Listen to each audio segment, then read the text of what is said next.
The United States has taken a new action against a second ship linked to Iran, and they did so at the most sensitive moment possible, landing squarely on the eve of a ceasefire and placing the Iranian regime under unbearable pressure.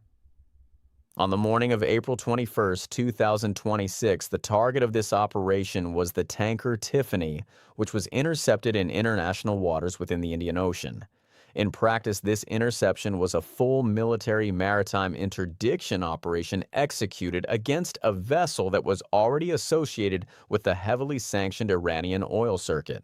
Circulating images have added even more political weight to the episode, as military helicopters are seen descending by rope onto the deck to actively take control of the vessel.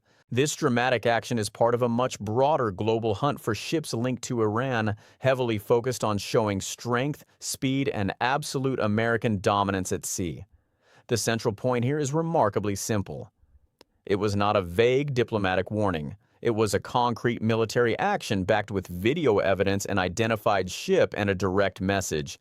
At the very center of this escalating conflict are the Trump administration, the Pentagon, and the American naval structure, standing on one side opposing the Iranian regime, its sanctioned oil network, and the hardline political sectors resisting any concessions on the other. It is crucial to note that the Tiffany didn't simply appear out of nowhere. The ship had already been officially sanctioned by the U.S. Treasury on July 30, 2025, and was officially listed in relation to the illicit transport of Iranian oil. This history firmly shows that the target had been marked for months. Now, with the broader war in limbo and the fragile truce hanging by a thread, Washington decisively decided to act. The specific location of the operation matters significantly. The Tiffany was located somewhere between Sri Lanka and Indonesia, headed toward the Singapore region, which placed it very far from the Iranian coast. This geographical detail completely changes the scale of the operation.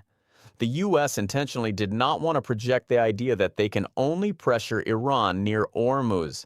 The resounding message was that the Iranian maritime network can be struck far beyond the Gulf, even in major international commercial routes that are highly sensitive to global energy. To understand the stakes, we must look at how this pressure was built.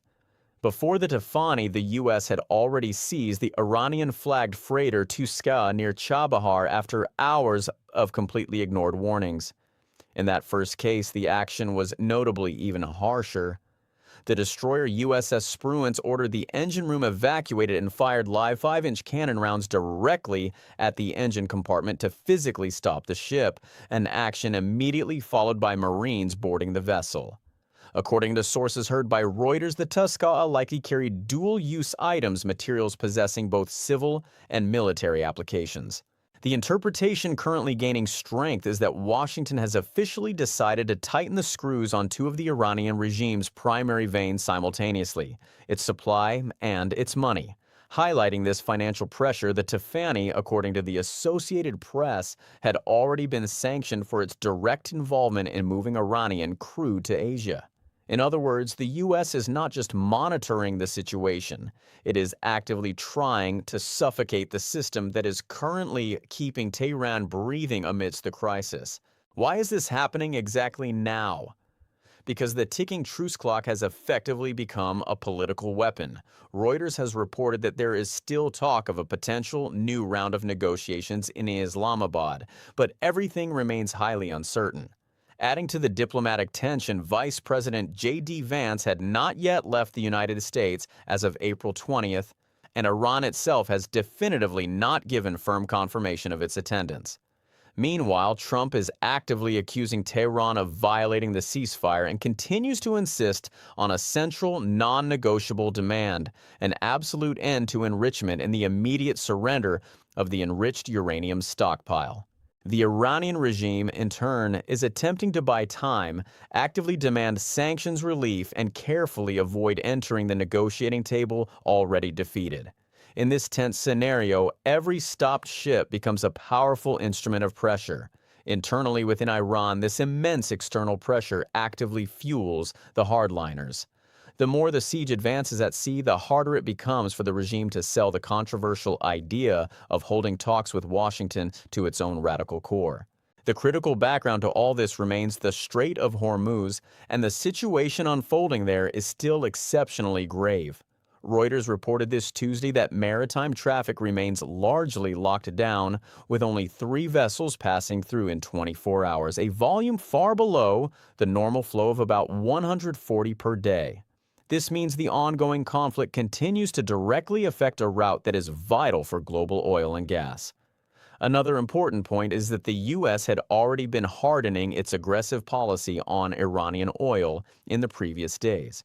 Reuters reported on April 15th that Washington explicitly warned potential buyers of Iranian oil that they could also be violently targeted by sanctions. This detail helps to fully understand the complete logic of the operation. First, forcefully threaten the buyers, then directly board the transporters. In the middle of it all, heavily lock the route. It is a masterful design of economic, military, and psychological pressure all applied at once. The final reading of this escalating conflict is harsh. The United States has firmly decided to turn the sea into a vast field of asphyxiation against the Iranian regime. The violent interception of the Tuskha showed that Washington is entirely willing to actively escalate in order to stop suspicious cargo. Now, the Tafani has showed that Iranian oil has also become a direct target.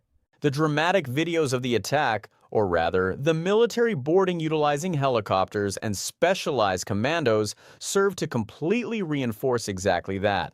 This is not just a distant diplomatic crisis, it is a very public demonstration of force made at the precise moment when Iranian hardliners must decide between swallowing the overwhelming pressure or risking the war reigniting with the regime far more surrounded, more exposed, and with significantly less room for maneuver than before.